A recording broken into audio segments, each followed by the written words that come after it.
Nos da mucho gusto a Marta, mi esposa y a mí poder invitarlos a todos ustedes aquí al Hotel Iberoestar Selection Paraíso Maya, ahora en el mes de octubre del año 2021. Es un nuevo hotel que vamos a disfrutar muchísimo porque no se imaginan la calidad de los alimentos, las habitaciones y todo. Y sobre todo que vamos a través de la Biblia poder continuar compartiendo el alimento espiritual que necesitamos como matrimonios y familias. Así es, y estamos bien emocionados por este cambio. Estamos estrenando hotel que está increíble, como dice Armando.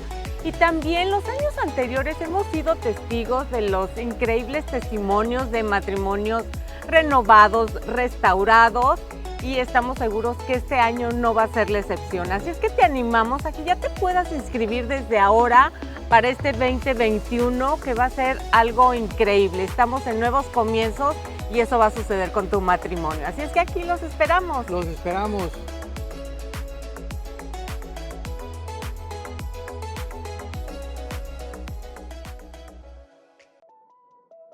La aflicción es un tema recurrente en la Biblia y común en nuestra era. Todos enfrentamos el dolor de diferentes maneras, pero Dios tiene la única respuesta. En esta serie de 69 audioconferencias comprenderás por qué sufrimos y podrás ver a Dios dentro del sufrimiento. Enfrenta la oposición con temas como enfrentando la soledad, respuestas bíblicas al sufrimiento, alcoholismo y drogadicción, enfrentando lo imposible y más.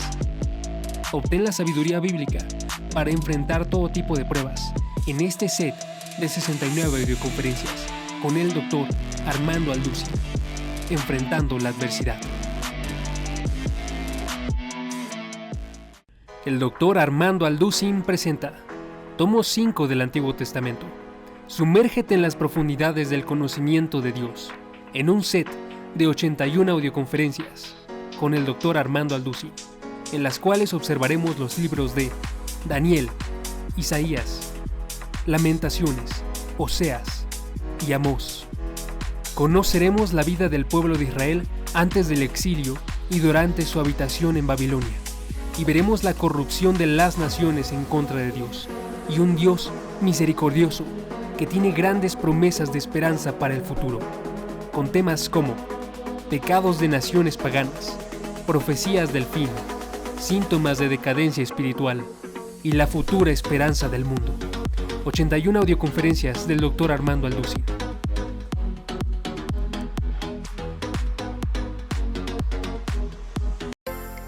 Vida Nueva para el Mundo se sostiene y propaga el mensaje de salvación de Jesucristo gracias a Dios y a tus donativos. Llevemos juntos el Evangelio de Jesucristo al mundo entero. Realizamos eventos, seminarios, congresos y diferentes programas para dar a conocer el mensaje de salvación y el poder de nuestro Señor, transformando y edificando vidas de mujeres, hombres, niños alrededor del mundo. ¿Qué pasa cuando decides hacer tu donativo? Aunque no puedas llevar la palabra personalmente a todo el mundo, de esta forma lo estás haciendo. Con tus donativos o aportaciones, estás sembrando y formando parte de lo que Dios está haciendo en su obra. Estás ayudando a traer luz a la oscuridad, paz al conflicto y esperanza a los que no tienen ninguna. Dona desde México.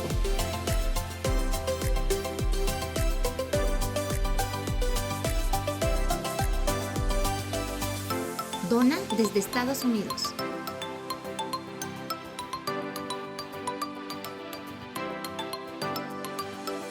Para el resto de donaciones de otras partes del mundo, www.vidanuevaparaelmundo.org.mx/dona. Estamos cumpliendo la gran comisión. Por tanto, vayan y hagan discípulos a todas las naciones, bautizándolos en el nombre del Padre, del Hijo y del Espíritu Santo, enseñándoles que guarden todas las cosas que les he mandado. Y he aquí que yo estoy con ustedes todos los días hasta el fin del mundo.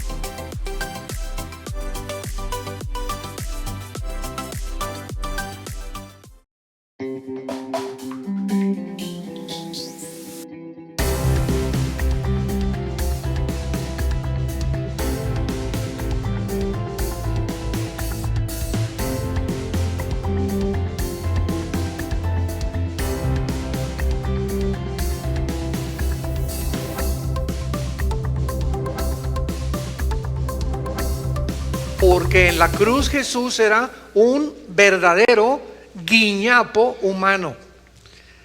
En Isaías capítulo 52, últimos versículos, dice que ni siquiera se le podía reconocer, su parecer completamente desfigurado.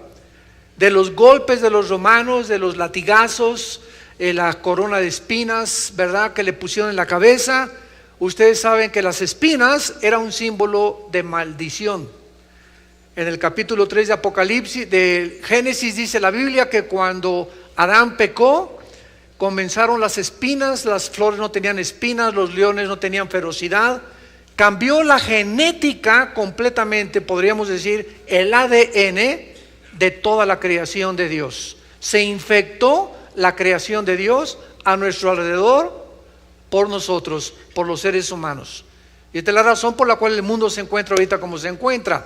Todo lo que son tsunamis y todo es porque la humanidad ha llegado ahorita a una perversión inimaginable. Siempre ha habido degeneramiento, siempre ha habido con Sodoma y Gomorra, que fue la primera historia de perversión sexual, pero nunca la humanidad había llegado al grado de perversión a la que estamos llegando. Y esto acarrea el juicio de Dios. Dice en Colosenses capítulo 3 que no haya en nosotros inmundicia, ni fornicación, ni pasiones desordenadas, porque por estas cosas viene la ira de Dios sobre los hijos de desobediencia. En otras palabras, ¿quieres enojar a Dios? ¿Sabes qué es lo que atrae más rápido el enojo de Dios contra tu vida? La inmoralidad. Es lo que más rápido acarrea el juicio de Dios, porque dice en 1 Corintios 6, cualquier otro pecado que el hombre comete está fuera del cuerpo, mas el que fornica contra su propio cuerpo peca. Hay algo en la inmoralidad que nos corrompe, que destruye el matrimonio, destruye la familia, destruye la sociedad. Y es lo que estamos contemplando actualmente. Toda la corona de espinas que le ponen a Jesucristo era precisamente para que Él llevara esa maldición en tu lugar y en mi lugar. La tierra fue maldecida por el pecado y eso simbolizaba la corona de espinas. Ahora se las ponían ahí para que Él llevara esa maldición en esa cruz, en tu lugar y en mi lugar. Qué buenas noticias tenemos de que podemos sabernos libres de esa maldición cuando tenemos a Jesucristo como nuestro Señor y Salvador. Pero después de la resurrección, Cristo se presenta a los discípulos, pues ya glorificado, ¿verdad? Con un pelo blanco que le llegaba a más o menos hasta los hombros, una vestidura de lino fino, un cinto de oro, los ojos refulgentes como truenos, los pies refulgentes como el bronce bruñido. Y este es el personaje que se presenta en el capítulo 1 del Apocalipsis. Y cuando Jesucristo se presenta a Juan cae completamente desmayado a un lado cuando oye una voz por atrás que le dice: yo soy el que estuve muerto, mas he aquí que vivo por los siglos de los siglos. Y tengo ahora las llaves de la muerte y tengo las llaves del infierno. Escribe las cosas que te voy a dictar, escribe lo que es el capítulo 1, escribe las cosas que son, que es el capítulo 2 y 3 de Apocalipsis, y escribe las cosas que serán de Apocalipsis 4 hasta Apocalipsis 19. Entonces el Apocalipsis está bosquejado en el capítulo 1, versículo 19, donde Jesucristo le dice lo que has visto, lo que es y lo que ha de ser después de esto. Y comienza Jesucristo a mandar un mensaje a través de los líderes de las iglesias, a las 7 iglesias que en aquel tiempo se encontraban en el Asia Menor, en lo que es casi ahorita todo el Asia Menor, que lo que es la parte de Turquía. Ahí se encontraban, y es interesante cuando lleguemos a Pérgamo que Turquía era el centro del trono de Satanás. Entonces vemos nosotros aquí en estos mensajes a las 7 iglesias que el número 7 en la Biblia es el número de lo que está completo, de lo que está perfecto. El 1 es el número de la unidad, el 2 es el número del testimonio, por eso Jesús los mandaba a los discípulos de 2 en 2, el 3 es el número de la Trinidad, el 5 es el número de la gracia, el 6 es el número de nosotros, porque en el sexto día fuimos creados. Por eso el símbolo del anticristo es 6, 6, 6. O sea, el 6, el número del hombre elevado a la Trinidad, a la deidad. El hombre haciéndose Dios, que fue lo que Satanás le dijo a Eva desde el principio: serán como los dioses. La palabra Elohim es en plural dioses. Entonces Jesús en el versículo 1 del capítulo 2 le manda a Éfeso la primera corrección, diciéndoles que aunque ellos habían hecho muchas cosas en la iglesia buenas, hay cantidad de gente que hace cosas buenas, que ha comido del árbol del conocimiento del bien y del mal, que no hace cosas malas, no las hace en la energía del espíritu, las hace en la energía de la carne. El otro día tenía yo una discusión con unas personas que nos decían: es que los tibetanos viven vidas más consagradas que muchos cristianos. Se retiran allá en las montañas, no beben, no toman café, no toman cerveza, no ven televisión, no tienen Netflix, no tienen internet en sus casas. Y es la forma en la que el diablo engañó a la humanidad cuando Roma absorbe del hinduismo lo que se llama el aislamiento, o la vida del monasterio, o la vida de los conventos. Salirnos del mundo para no estar en las tentaciones del mundo, no hacer nada malo, y ahí estar encerrados, encontrando a Dios, viviendo en lo que se supone que es la verdadera espiritualidad. Entonces, qué interesante, ¿verdad?, que Roma absorbió esto para poder asociar: si eres pobre, eres espiritual. Si eres espiritual, tienes que andar en una carcacha, con zapatos rotos, o en un convento, o vivir humildemente. Y cuando venimos a la Biblia, encontramos lo contrario. No es el dinero el problema, es el amor al dinero. Entonces, Dios no está en contra de los ricos, ni tampoco Dios odia a los ricos. Dios odia que los ricos vivan para ellos mismos, ambicionando y amontonando para ellos. Así hay también pobres que son ambiciosos y que son orgullosos y que son avaros también. Entonces, todos estos misterios y todas estas tinieblas que cubren la mente humana de tantas concepciones completamente equivocadas, venimos a la Biblia y se nos caen las vendas y comenzamos a ver claramente como Dios quiere que nosotros veamos, o tener una cosmovisión adecuada de lo que Dios quiere que nosotros seamos y veamos en el mundo. Y esta iglesia de Éfeso, la primera iglesia, eran iglesias que eran pacientes, testificaban, repartían volantes, trabajaban arduamente, y Dios les dice: han perdido su primer amor. No vale nada de lo que han hecho, porque lo hicieron en la energía de la carne. O sea, hay mucha gente, para concluir, que se consagra exteriormente sin tener una relación con Jesús. Entonces tú puedes hacer muchas cosas porque la carne es muy consagrada, pero solo Dios sabe la motivación por lo cual hacemos lo que estamos haciendo. Y en la iglesia de Esmirna, que es la que nos toca ahora, versículo 8 del capítulo 2, veamos cuál es este mensaje, que es la segunda iglesia a quien Cristo se dirige. Escribe al ángel de la iglesia en Esmirna. Y vemos que en todas las presentaciones Jesús se presenta como se presentó en el capítulo 1 al apóstol Juan. Y le dice a Esmirna: yo soy el primero y el postrero, el que estuve muerto y vivió, dice esto: yo conozco tus obras y tu tribulación y tu pobreza, pero tú eres rico, y la blasfemia de los que se dicen ser judíos y no lo son, sino sinagoga de Satanás. No temas en nada lo que vas a padecer.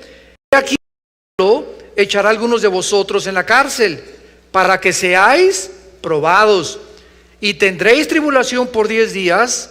Sé fiel hasta la muerte, y yo te daré la corona de la vida. El que tiene oído, oiga lo que el Espíritu dice a las iglesias. No sufrirá de la segunda. Y escribe al ángel de la iglesia en Pérgamo, que es la iglesia que sigue en tercer lugar. Veamos en primer lugar que Jesús se dirige a todas las iglesias diciéndoles: yo conozco desde que tú te levantas, ¿qué estás pensando? Yo conozco qué desayunas. Yo conozco a quién ves cuando estás en la calle. Yo conozco tus pensamientos desde lejos. Sé precisamente lo que estás arguyendo, lo que estás planeando, lo que estás conspirando. Yo conozco absolutamente todo lo que haces. Y si Dios conoce todo lo que nosotros, muy lógico, como dice el Salmo 139, ni las palabras están en mi boca cuando Dios conoce lo que voy a hablar. Esto es una omnisciencia impresionante que le corresponde solamente a Dios y no la tiene Satanás. ¿Recuerdan ustedes cuando Abraham quiso ofrecer a Isaac en el capítulo 22 del libro del Génesis, que ya que estaba dispuesto a levantar el cuchillo, se levantó un ángel y le detuvo el cuchillo, y entonces el ángel revela uno de los nombres más profundos de la deidad? Y el ángel le dice: ya he visto que temes a Dios, Dios proveerá. Y esta palabra en el hebreo, Yahweh Jireh, significa, y tiene dos significados, porque en el hebreo una palabra tiene 5 o 6 significados, dependiendo el contexto en el que se usa. Entonces la palabra Yahweh Jireh significa Dios proveerá. Pero al mismo tiempo que significa que Dios proveerá, también significa Dios ve. En otras palabras, cuando Dios ve tu necesidad, Él va a proveer. Dios no te da lo que tú quieres, ni a mí tampoco. Dios nos da lo que necesitamos. Entonces, si muchos de ustedes ahorita quieren muchas cosas y no las tienen, es porque simplemente Dios sabe que no las necesitas. Porque si las necesitaras, Él las va a proveer. Buscar el reino de Dios y su justicia, y las demás cosas Dios las suplirá, Dios las proveerá por añadidura. Pero si Dios ve que tú estás pidiendo: Señor, pues cámbiame de coche, y me quiero cambiar de casa, y mira que ya nomás tengo un tacuchi y ya se me está envejeciendo, ya nomás traigo guarache, no traigo zapatos Roberts tampoco, ni tampoco Florsheim para poder predicar o para poder andar en el mundo. Simplemente Dios te dice: yo sé que lo necesitas, pero no te lo voy a dar, porque no me buscas a mí primero. ¿Y por qué tiene Dios que nosotros buscarlo primero para que Él nos dé lo que necesitamos? Porque si Dios te da lo que tú quieres, aunque lo necesites, pero no lo buscas, te vas a enorgullecer de lo que tienes. Y vas a comenzar a desarrollar en tu corazón lo que se conoce como la ambición o la avaricia. Y vas a convertirte en una persona que crees que te lo mereces, y cuando comenzamos a creer que nos merecemos lo que tenemos, es cuando comenzamos a volvernos ingratos con el Señor. La iglesia de Esmirna era llamada la corona de Asia por su increíble belleza. Estaba situada a 60 kilómetros exactamente de Éfeso, que es la ruta de todos los comerciantes que venían de la India, de Persia, que es ahora Irán, y de Roma. Fue mundialmente conocida Esmirna por sus escuelas de ciencia, de medicina, y los grandes edificios y calles que comenzaron a pavimentar con piedras. Pero ahí en Esmirna se encontraba uno de los ídolos más grandes en un templo que se llamó el dios Baco, que era el dios del placer. O sea, era una iglesia, era una ciudad, llena de inmoralidad, igual que el puerto de Corinto. Y muchos judíos apóstatas comenzaron a comprar propiedades y a hacer sus residencias en la ciudad de Esmirna. Ahí nació el famoso filósofo Homero en el año 195 después de Cristo, y fue la primer ciudad, Esmirna, en haber levantado una estatua o un monumento dedicado a Roma. La fidelidad de Esmirna a Roma era muy famosa. Los judíos eran muy numerosos aquí en esta ciudad. e influyeron para que el gobierno romano persiguiera a los cristianos, porque recordamos que eran judíos apóstatas. Los que crucificaron a Cristo seguían propagándose por el mundo entero. El primer pastor de esta iglesia se llamó Policarpo, que fue martirizado el 21 de febrero del año 155 después de Cristo, cuando se celebraban los juegos públicos, por lo que la ciudad estaba llena de visitantes. Dice la historia que cuando Policarpo entró, porque los reunían así en un gran estadio, y entonces el César salía enfrente de todos y les decía: hínquense todos ustedes y llámenme César Curíos, que en el griego significa César es el Señor. Entonces dice la historia que Policarpo se quedó parado, y entonces el César mandó a uno de los centuriones y le dijo: oye, ¿por qué ese esclavo no se hinca? ¿Y por qué no me rinde el tributo que estoy ordenando? Entonces el centurión se acercó a Policarpo y le dijo: Policarpo, ¿por qué no te hincas? ¿Qué no sabes que el César es el Señor? Y Policarpo le dijo al centurión: dile al César que el único Señor se llama Jesucristo. Entonces apresaron a Policarpo, lo ataron a una hoguera, y antes de morir le volvieron a decir: reconoce que César es el Señor. Y Policarpo dijo: han pasado 86 años de mi vida y he dado mi vida por el que dio su vida por mí en una cruz. ¿Cómo habría yo de negarlo en la hora de la muerte? Y murió quemado en la hoguera, y fue una de las víctimas que comenzaron la persecución, como lo vamos a ver más adelante, de los cristianos en los primeros 3 siglos de la era del cristianismo. Esta persecución, inspirada por Satanás desde luego, involucró a Nerón, que fue el que a Pedro lo crucificó, y Pablo fue decapitado en los tiempos de Nerón. Recuerdan ustedes que incendió Roma Nerón a propósito, para que pudieran echarle la culpa a los cristianos. En segundo lugar, Domiciano fue el que desterró a Juan a Patmos, que es el que recibió la carta del Apocalipsis. En tercer lugar, el emperador Trajano, que fue el que mató a Ignacio de Antioquía, que lo quemaron en una estaca también. Marco Aurelio asesinó y quemó también a Justino mártir. Y Diocleciano fue de los últimos, que fue el peor de todos, porque además de matar a los cristianos, ordenó quemar todos los documentos que se encontraban en los apóstoles, o quería quemar las cartas que los apóstoles mandaban a todas las demás comunidades para que pudieran saber qué cosa era lo que Cristo anhelaba con ellos. Damas y caballeros santos de Dios, durante 300 años de la época cristiana, de la era, los últimos 2000 años, los cristianos eran amontonados en pilas, amarraban a perros o a animales a sus espaldas para que los mordieran y los mataran y los enterraran en sus excrementos.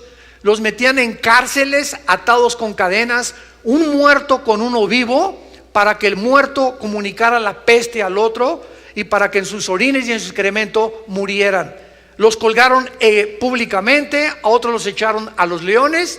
Dicen los historiadores como Tulio y como Josefo, que cuando llegaban las bestias y los leones le arrancaban la cabeza a un niño con su mamá y al otro le arrancaban los brazos, ahí en un espectáculo ante el público y ante todos los que gritaban: sí, sí, que los maten, que los maten. Todos los cristianos antes de morir comenzaban a cantar: tu fidelidad es grande, tu fidelidad incomparable es, nadie como tú, bendito Dios, grande es tu fidelidad. Ahí en el último momento, los cristianos sabían que la fidelidad de ellos era para el Hijo de Dios.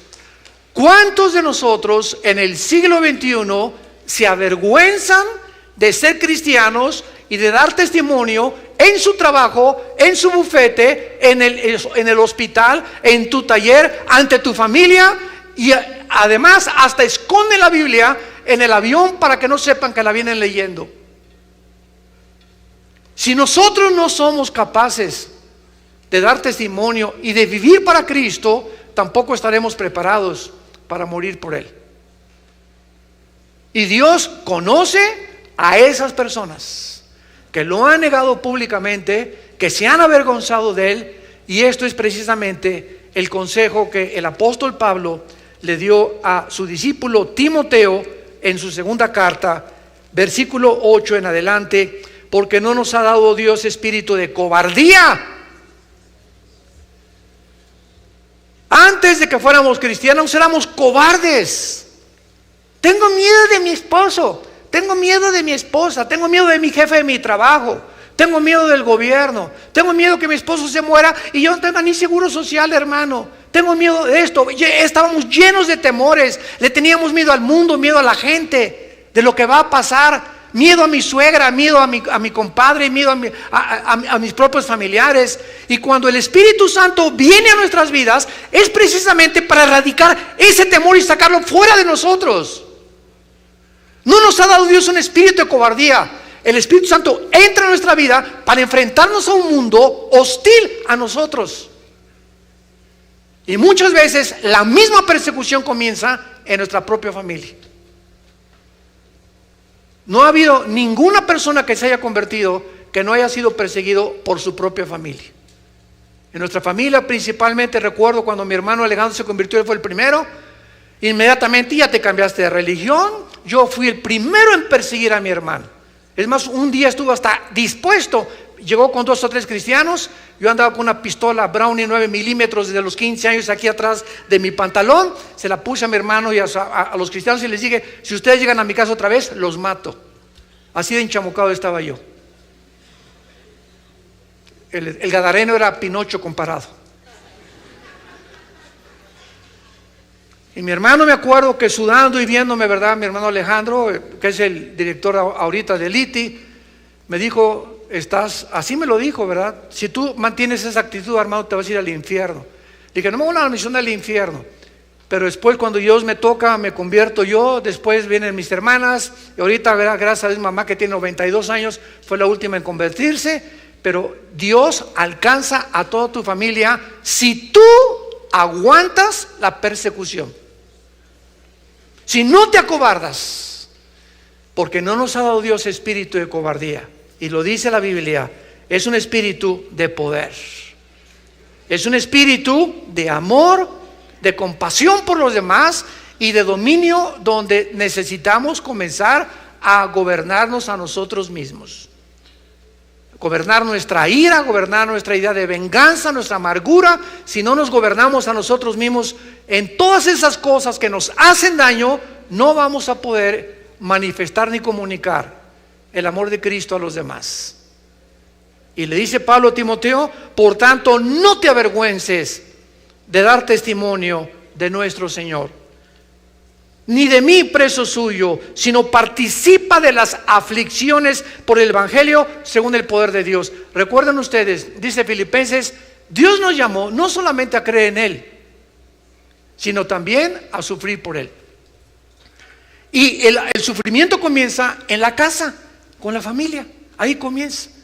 Porque te va a perseguir tu abuelita, te va a perseguir tu mamá, te va a perseguir tu suegro, te va a perseguir tus hermanos. Siempre habrá tus amigos. En el momento que tú haces el paso y dices: quiero seguirte, Jesús, viene el diablo a ver si es cierto. Vamos a mandarle pruebas. Y si tú pasas esas pruebas de la persecución, escúchame con todo tu corazón. Si tú pasas esas pruebas de la persecución y resistes y te mantienes inmaculado, te mantienes firme en tus convicciones, demuestra que has nacido de nuevo. ¿Cómo puedo ser que soy un cristiano en medio de la persecución? Si comienzas a avergonzarte y a arrinconarte, bueno, soy cristiano, ¿verdad? Pero no soy tan fanático como muchos. ¿Eres de los aleluyas? Sí, pero yo no digo aleluya en la iglesia, ni levanto las manos tampoco. Soy un poco más moderado. Y comienzas y te comienza la gente: sí, diles, ¿y qué? Tú cuando vas y gana el América, levanta las 2 manos. Y a mí me vienes a criticar porque en la iglesia las levante yo, por el amor de Dios. Vemos nosotros pues en el libro de Hebreos capítulo 11, Hebreos 11, cómo se describe la persecución de la iglesia en los primeros 300 años del cristianismo. Dice versículo 36 del capítulo 11 de Hebreos: otros experimentaron vituperios y azotes, y más a esto prisiones y cárceles, fueron apedreados, aserrados, puestos a prueba, muertos a filo de espada, anduvieron de acá para allá cubiertos de pieles de ovejas y de cabras, pobres, angustiados, maltratados. Y tú aquí en Metepec, tranquilo, quejándote. Si tan solo supiéramos lo que es vivir para Jesús, y si fuéramos más agradecidos con lo que tenemos, y estamos 1000 veces mejor que muchos pueblos y que muchas naciones que ahorita están sufriendo, como en los refugiados de Siria, van más de 4 o 5 millones de personas entrando a Italia y quieren entrar a Turquía ahora, Alemania ha recibido algunos, Francia, etcétera, etcétera, que salen simplemente con lo que traen cargando de su casa. Más de 3 millones de venezolanos están saliendo de Venezuela y hacen casi 3 semanas caminando de Venezuela al Ecuador, durmiendo en el suelo con lo que alcanzaron a sacar. Y gracias a Dios que ahora Ecuador les dio el permiso de entrar sin pasaporte por los derechos humanos. Y nosotros aquí todavía en Toluca o en el lugar donde tú vivas, nos quejamos y no tengo esto y el otro, y fríos y avergonzados de Jesucristo, y hablando unos contra otros y vociferando o en perversiones sexuales, con pornografía, cuando no sabemos que Dios es un Dios santo, que anhela de nosotros lo más precioso que podemos sacar. Dice Jeremías: si tú sacas lo vil de ti, te usaré, dice el Señor, y te restauraré y te mostraré que es necesaria la santidad para que podamos ser usados por Dios y podamos ser bendecidos por Dios. Y todos estos cristianos anduvieron de acá para allá, angustiados, maltratados, de los cuales el mundo no era digno, errando por los desiertos, por los montes, por las cuevas y por las cavernas de la tierra. Y todos estos, aunque alcanzaron buen testimonio mediante la fe, no recibiendo lo prometido, proveyendo Dios alguna cosa mejor para nosotros, para que no fuesen ellos perfeccionados aparte de nosotros. Ellos murieron y nunca tuvieron su coche, muchos no se llegaron a casar, muchos no lograron formar una familia, muchos ni siquiera alcanzaron a tener nunca una cuenta en el banco, y todas las cosas que anhelamos, por las cuales la mayor parte de la sociedad lucha y persigue, ellos murieron sin nada de esas cosas. ¿Por qué? Porque Dios dijo: no les voy a dar a ustedes lo que les voy a dar después de esta vida. No se va a comparar las aflicciones con las bendiciones que tengo para ustedes en la otra vida. Y esa es la esperanza que nos mantiene y que nos sostiene. Como me dicen, han llegado jóvenes que me dicen: ay, hermano, ¿y si viene el rapto y no me caso? Pues ¿y qué que no te cases? Que para ti es lo máximo casarte, ¿eh? No te la vas a acabar con el Rambo que Dios te va a dar en otra vida, o con el gansito marinela que Dios te va a dar. Hay que en la otra vida vamos a poder seguir teniendo familia, en el milenio vamos a seguir reproduciéndonos. Isaías 65 y 66. Ya no daremos luz para maldición. Es en la eternidad cuando ya entraremos a otra dimensión en la que ya se acabó todo eso. Pero todavía en el milenio, que van a ser las vacaciones de nosotros, vamos a seguir teniendo familia y vamos a tener hijos todavía, pero con la bendición de que ahora nadie nos podrá robar lo que Dios nos ha dado. Muy bien, regresamos a Apocalipsis, y dice aquí en el capítulo 2, versículo 8, la descripción que hace Jesús de él. Número 1 dice: yo soy el primero y el postrero, el que estuvo muerto y vivió. Dice esto. ¿Saben ustedes qué es la eternidad? Alguien me ha dicho: oiga, ¿usted cree en el infierno? Claro que creo en el infierno. Pero ¿usted cree que las almas van a ser sufriendo y van a estar por toda la eternidad sufriendo. Le dije, mira, tu concepto está en no entender qué es el tiempo. La eternidad es una dimensión en la cual tú y yo ahorita no estamos viviendo, más que interiormente en el Espíritu pertenecemos a la eternidad, para que me comprendas. Entonces, la eternidad es la dimensión donde el Padre, el Hijo y el Espíritu viven. La eternidad. Escúchame, en la eternidad no existe el tiempo. Se te van a fundir los fusibles, yo lo sé. En la eternidad no existe el tiempo, porque para Dios no existe el pasado, para Dios no existe el futuro, para Dios existe el presente. Yo soy el que soy.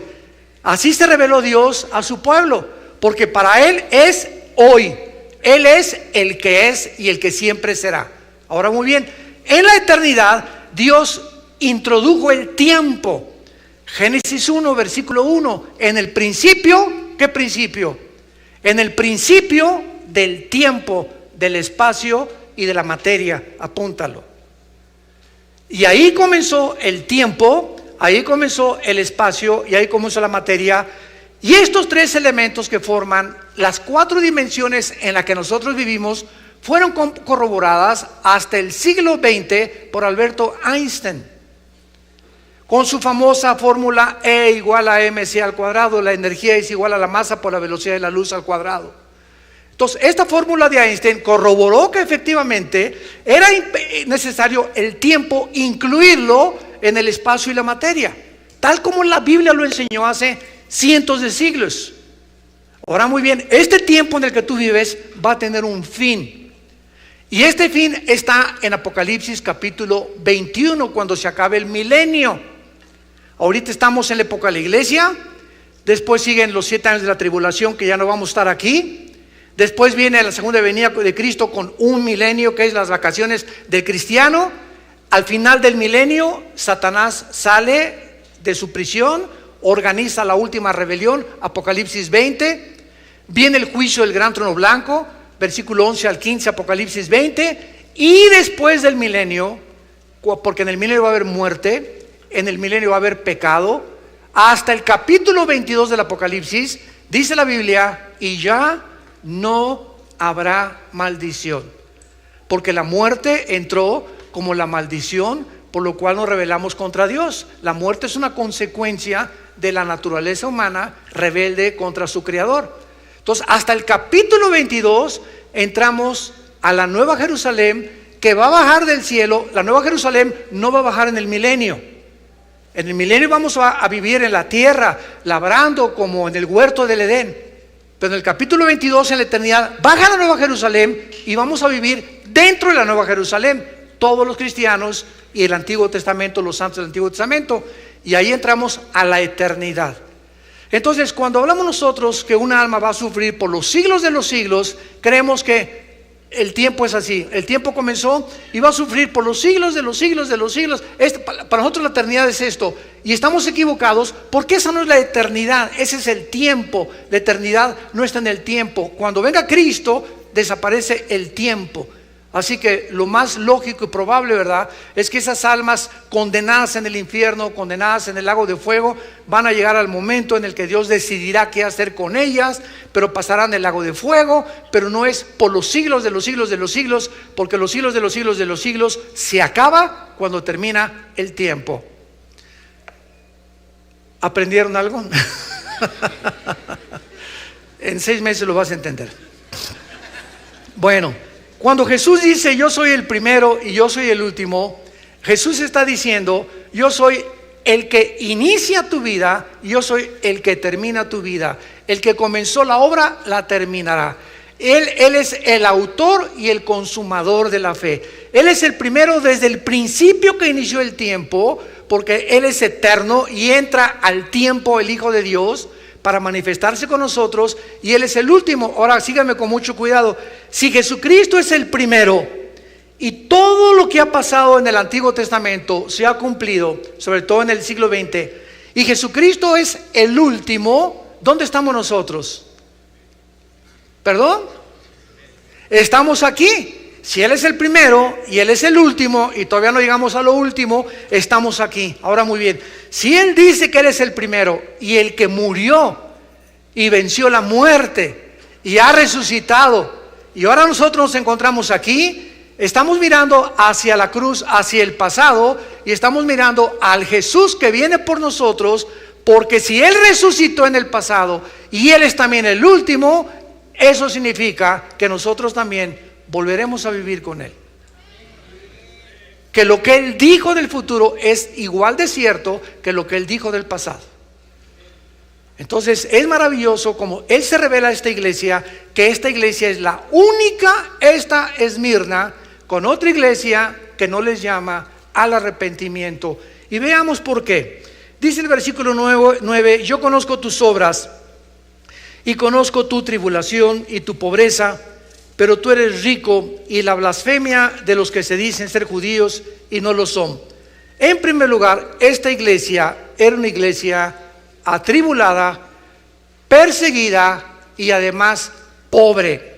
La palabra tribulación, tilipsis en el griego, significa presiones de diversas circunstancias. Si yo te pregunto ahorita, ¿estás pasando alguna tribulación? Tú me contestarías, no, ninguna, hermana o hermano. Yo te contestaría, pues eres un querubín.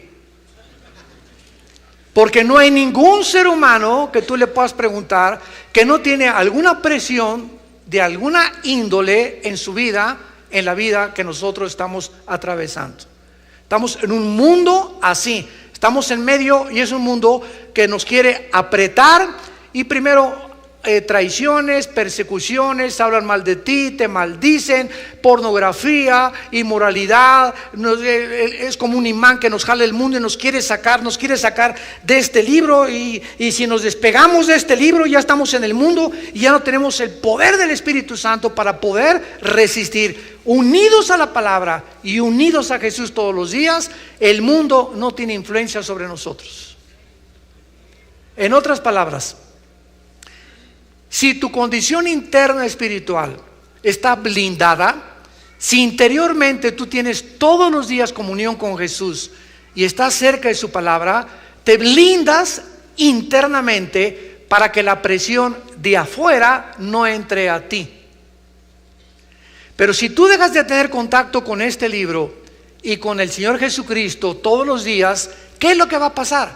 Te sales completamente de la cobertura de Dios, porque el ángel de Dios acampa alrededor de los que le temen. Y si tú no vives en la palabra y no vives con Jesús, no puedas decir ni atreverte que tú temes a Dios, porque lo estás tomando como una persona mentirosa. Porque si tú no lees la palabra ni lees con Jesús y te dices cristiano y no crees que necesitas una relación diaria de comunión con Jesucristo en el secreto del Señor, no eres cristiano. Eres religioso, y vas a hacer muchas cosas del cristianismo que hasta los monjes, repito, y hasta los que están en los conventos hacen mejor que nosotros. ¿Por qué? Porque tu energía es de la carne y no es del espíritu. Es importante que recordemos algo. Cuando pensamos del desierto, ¿en qué pensamos? El desierto hubo un lugar vacío, desolado, rocas, lagartijas hay de vez en cuando que se aparecen. No hay ruido, no hay nada. Cuando pensamos del desierto, esto es lo primero que viene a nuestra mente. ¿Saben ustedes cuál es la palabra hebrea para desierto? Mid, M de mamá, y latina, D de David. Bar. Mid, bar. Nadie apunta. Qué buena memoria tienen todos. Sin embargo, la palabra bar viene de la palabra abar. Abar, que significa en el hebreo palabra. Entonces, el desierto es un lugar santo. El desierto es la escuela más grande que Dios tiene para nosotros. Síganme con mucho cuidado. Y cuando hablamos nosotros que Dios llamó a Moisés 40 años al desierto, a no ver ni Netflix, ni televisión, ni internet, ni nada. Cuando llamó 40 días a Elías y 40 días a Jesucristo a aislarse durante ese tiempo, ¿por qué lo hizo Dios? Porque el desierto es un lugar santo, porque es el único lugar donde no tenemos distracciones. En Jeremías 23 dice el profeta: ¿quién estuvo en el secreto de Jehová? Que es el desierto. ¿Quiénes son los que tienen un tiempo diario en su vida, en silencio, a las 4, no sé, 5 de la mañana, que horas te levantes, antes que cante el gallo, antes que comiencen a ladrar a los perros, antes que el bebé comience a llorar? ¿Quién es los que están en el silencio sin que nadie los interrumpa? Tu devocional no está ni tu esposa, eso, otra cosa es con tu esposa el devocional, otra cosa la reunión de oración. ¿Quién ha estado a solas con Dios diario? Dios nos llama diario al desierto, al lugar donde no tengamos distracciones, para que nos pueda hablar.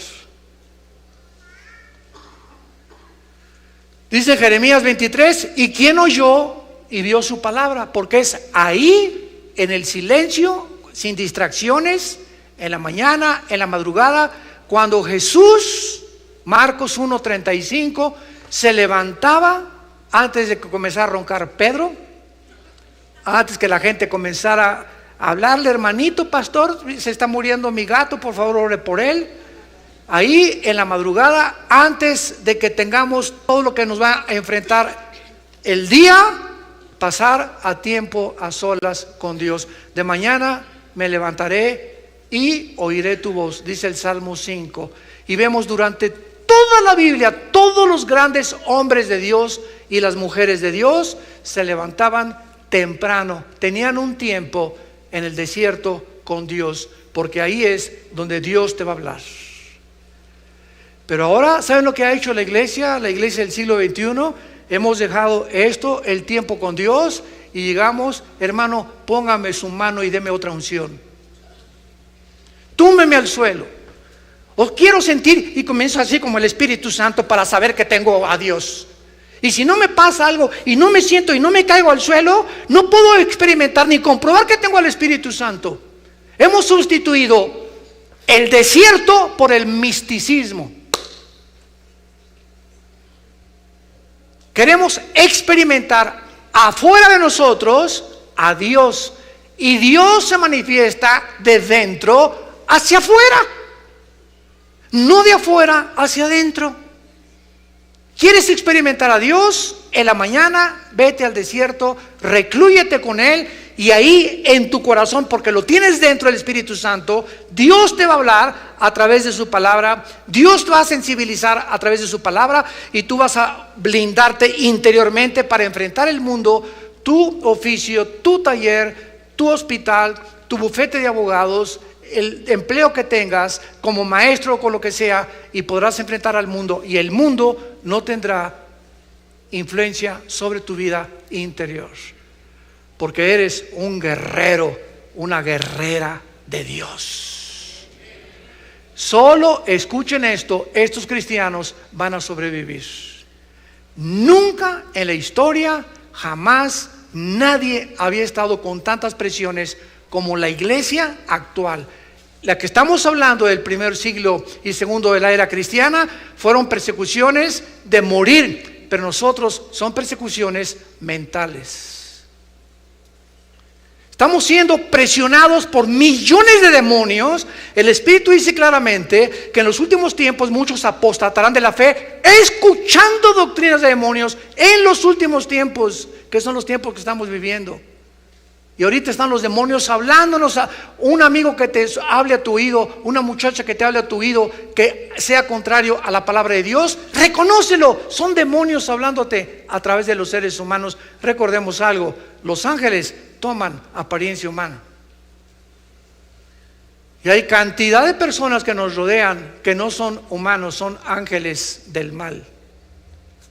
La cizaña mezclada con el trigo. Y dice en 1 Juan capítulo 4, ellos son del mundo, por eso hablan del mundo y el mundo los oye. Nosotros somos de Dios, los que conocemos a Dios, Dios nos oye. En esto conocemos el espíritu de verdad y el espíritu del engaño, el espíritu del error, el espíritu de la mentira. Y tú vas a tener que prepararte en la época que vivimos para poder blindarte y enfrentar las presiones de la pornografía, de las tentaciones, de las mujeres como se están vistiendo actualmente, de los programas de televisión, de los compromisos del mundo, del dinero, de la ambición. Vas a tener que blindarte ya para que puedas llegar y ser fiel hasta la muerte. De otra manera no vas a poder acabar, porque no es como comenzamos, sino como terminamos lo que vale delante de Dios. Yo soy el primero y yo soy el último. Yo conozco tu tribulación y tu pobreza. En la Biblia hay dos palabras para pobreza. Esto es muy interesante, porque una de las palabras, ¿verdad?, es tocheia. La palabra tocheia en el griego es y habla de una pobreza total, ni para comer. O sea, como le llamamos casi, ¿verdad?, un mendigo. Y la otra palabra griega es peneia, que significa nada más carecer de lo superfluo. Pues tienes tu bochito, y tienes tu jacalito, y tienes tu petate, y tienes tu ollita con tus frijoles y con tus tortillitas de maíz. No eres tochea. O sea, tienes por lo menos frijolitos, totopitos, tu bicicleta para transportarte, una motocicleta. No eres una persona que no tenga nada. Estos cristianos no tenían nada, ni frijoles ni totopos para comer. Es lo que Jesús le está diciendo. Yo conozco las condiciones en las que tú estás viviendo. Sin embargo, aquí se usa la palabra tochea otra vez, porque la mayoría de ellos pertenecían a la clase más baja, o sea, a los esclavos. Y en esta pobreza es importante que nosotros entendamos lo siguiente. Roma comenzó a enseñar en el año 320. El emperador Constantino, que fue el último emperador romano, dijo: el cristianismo es la religión de todo el imperio.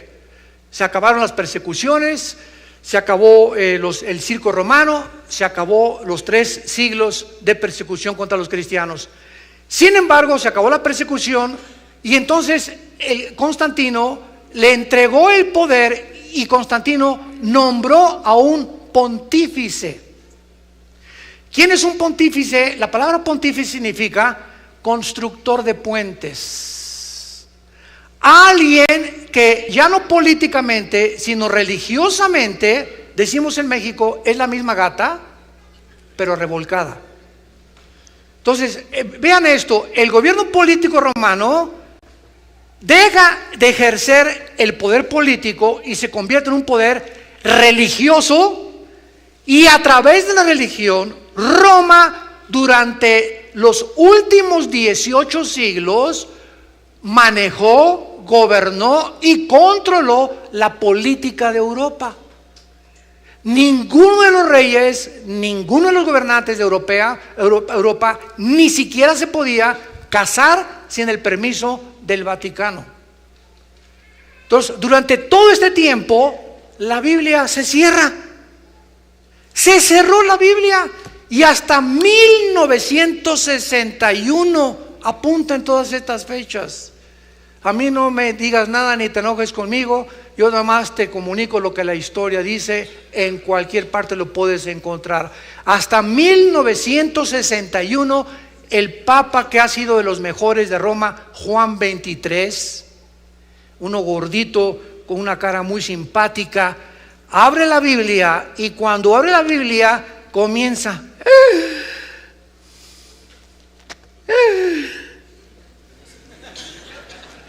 Jesús, María y José y el burrito que los acompañan.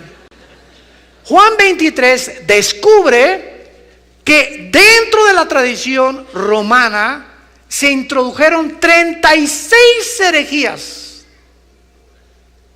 que no están aquí en la palabra de Dios. Una de ellas, el celibato sacerdotal. Todos ustedes esta semana lo han escuchado. Miles de niños en Pensilvania y en Washington, Estados Unidos, violados por ministros religiosos pederastas. Miles de niños. Y sigue la mata dando ahora en Inglaterra y en Irlanda. Ya están saliendo también las escuelas de monjitas, ¿verdad? Violadas. ¿Y todo por qué? Porque ya el momento en que Roma dice: tú quieres servir a Dios, no debes de casarte. Cuando la Biblia, la misma Biblia, Torres Amad, Nácar Colunga y la de Jerusalén, que son traducciones católicas, en estas mismas Biblias se le enseña, 1 Timoteo capítulo 3, que los supervisores de la iglesia, que los ministros de la iglesia, que los curas de la iglesia, como le quieras llamar, sean casados, padre de familia, para evitar la fornicación precisamente. Y todos estos miles de curas o sacerdotes, como les llaman, aunque no son sacerdotes bíblicamente, ¿qué hacen, verdad? Pues buscan a niños, porque se les prohíbe casarse y con alguien tienen que desencadenar algo que por naturaleza es santo, que es el sexo. Pero Dios permite el sexo en el matrimonio, no fuera del matrimonio. Entonces vemos que lo que está pasando es contra natura, por algo que fueron y comunicaron ajeno a la palabra de Dios. Y en segundo lugar, comenzaron a decretar de que si tú eres siervo de Dios o quieres ser padre y quieres ser cura, yo se los digo porque yo quise ser sacerdote a los 14 años de edad. Fuimos educados en colegio de lasallistas, mi hermano y yo. A los 13 años me convencieron que yo tenía que ser cura y me metí a un noviciado en Acapulco. Ya les conté el testimonio algún día, ¿verdad? Que cuando vi por ahí una güerita, parecía a mi esposa, a lo mejor fue ella misma, ¿verdad? Soñé con ella y le hablé a mi papá y le dije: ¿sabes qué? Cuando me dijeron: tú no te puedes casar, tienes que hacer voto de celibato, dije: ahí se ven, para no decir otra cosa. Porque a mí me gustan las mujeres. Mi papá estaba feliz, ¿verdad? Brincó el gusto. Él no quería que yo me involucrara ahí. Éramos muy, muy católicos, pero mi papá no quería que yo me involucrara ahí. Tal vez porque también tenía ya sus dudas. Y entonces se obligó, ¿verdad?, a que no se casaran y se obligó a ser pobres. Y si vas a ser cura, no te cases. ¿Por qué? Porque si te casas, tienes familia, tienes hijos y ya no tienes dinero para mandar al Vaticano. Lo vas a ganar en tu familia. Y si eres soltero y no te casas, el dinero lo mandas a Roma. Y Roma se convierte, y hasta ahorita es el centro de la riqueza más grande del mundo entero. Un solo cuadro de Leonardo da Vinci, que tú vayas al Vaticano y lo veas, y las pinturas o las esculturas de Miguel Ángel valen 50, 100 millones de dólares, que podrían alimentar a una población completa de una nación. Ya no quiero seguir hablando, pero dice la Biblia: ser pobre no significa que Dios esté en contra de ti. Yo conozco tu pobreza, porque ahora vean ustedes, Roma dice: no, para ser espiritual tienes que ser pobre. Fíjense lo que es el diablo. Y ahorita en los últimos 30 años de la iglesia cristiana, ¿saben lo que se comenzó a predicar? La teología de la prosperidad. Ahora no, ahora tú necesitas, para ser espiritual y para ver que Dios te bendiga, tener una iglesia con candeleros de oro, cortinas persas, alfombras persas. Y si eres pobre es porque no eres próspero y porque Dios no te bendiga. Estás bajo una maldición. Y se llevó al extremo. Ahora, para ser espiritual necesitas ser ricos, porque si no eres rico no tienes la bendición de Dios. Eso, ¿dónde está en la Biblia? Y en 1 Timoteo capítulo 6 terminamos. El apóstol Pablo termina diciéndole con mucha sagacidad y espiritualidad a su discípulo Timoteo. 1 Timoteo capítulo 6 versículo 17: a los ricos de este siglo manda que vendan todo. ¿Eso dice? ¿Eso dice? Dios no está en contra de las riquezas, por el amor de Dios. Mándalos, que no sean altivos nada más, que no sean orgullosos, porque es lo que hace el dinero muchas veces: te envanece, te enorgullece y llegas a creer que no necesitas ya ni a Dios. Y es el problema de muchos ricos, por lo cual no vienen a Dios, ni a Cristo, ni a la cruz, porque no necesitan nada. Yo no necesito a Jesús si tengo todo.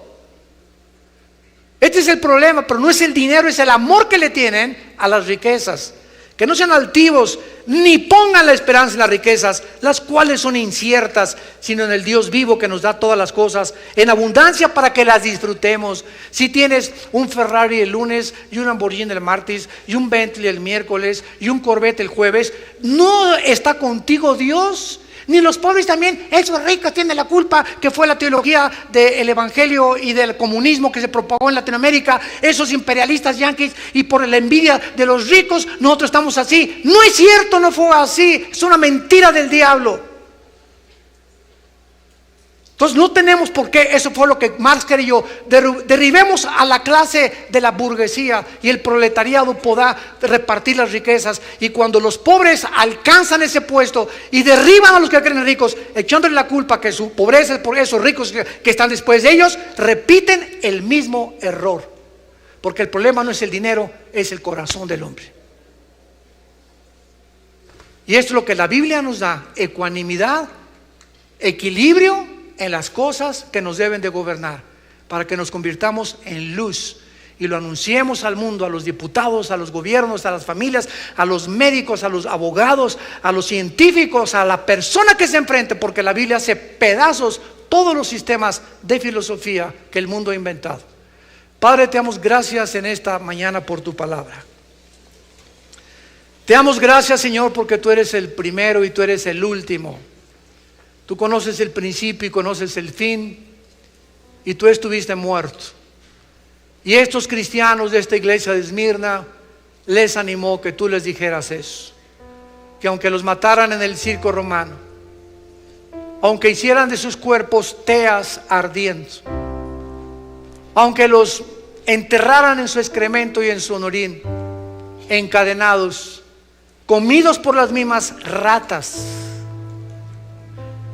iban a sufrir 1, 2, 3 minutos,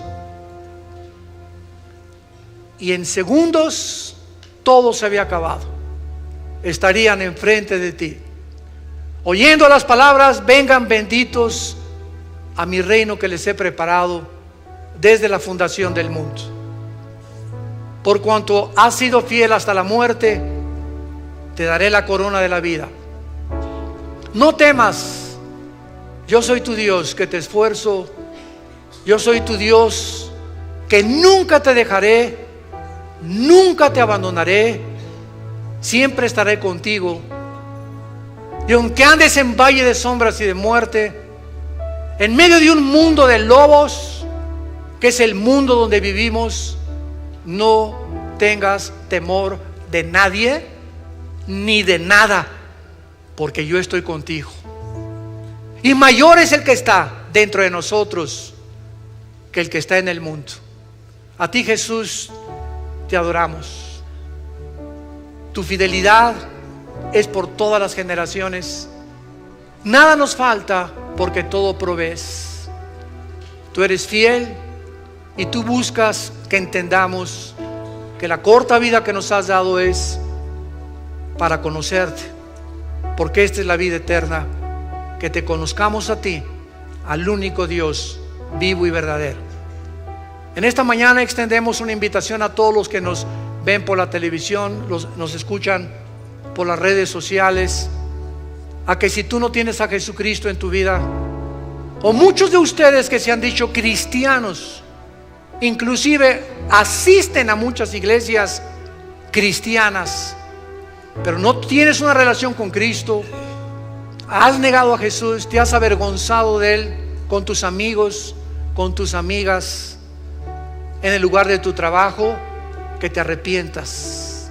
Arrepiéntete, porque estas 7 iglesias del Apocalipsis, 5 necesitaban arrepentirse, menos esta, la de Esmirna, que fue hallada fiel hasta la muerte. Arrepiéntete y dile: Señor, perdóname mis pecados, mi vergüenza, mi cobardía. Tal vez es porque no tengo tu Espíritu Santo. Oh Dios, creo que en la cruz pagaste con tu sangre por mis pecados, que a los 3 días resucitaste de los muertos, y te pido que entres a mi corazón como mi Señor y mi Salvador. En el nombre de Jesús, amén. Gracias a Dios por su palabra.